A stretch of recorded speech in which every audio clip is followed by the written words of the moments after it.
Tandis que des températures caniculaires affectent de nombreuses régions du pays, le ministère pakistanais du changement climatique a émis une alerte à la canicule pour toutes les provinces.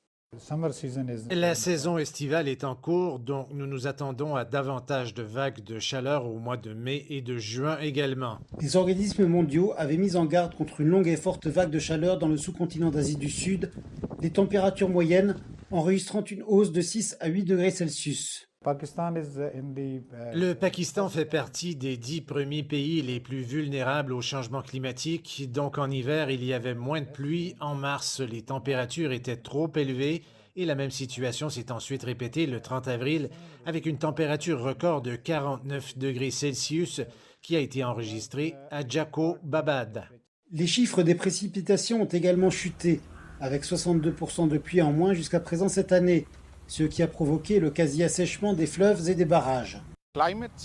Selon les climatologues, la vague de chaleur dévastatrice qui s'est abattue au cours des 2 derniers mois sur la région de l'Asie du Sud, en particulier au Pakistan et en Inde, était sans précédent.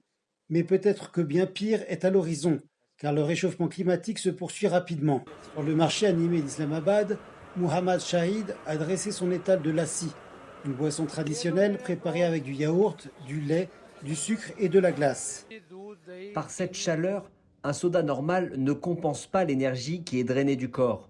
Mais en consommant un lassi, cela vous soulage du stress et vous donne de l'énergie. C'est bénéfique pour tous les organes du corps, particulièrement les poumons, le foie ainsi que le cerveau. Le problème des Pakistanais a été aggravé par des coupures de courant prolongées, tandis que l'arrivée précoce de l'été a gravement affecté la récolte de blé et constitue une menace pour la santé humaine et la production agricole. Les gens ne devraient pas sortir au soleil, ils devraient se tenir au frais, boire beaucoup d'eau et s'ils doivent sortir, alors ils devraient se couvrir la tête. Selon les experts, la canicule a tendance à devenir un phénomène récurrent dans les années à venir.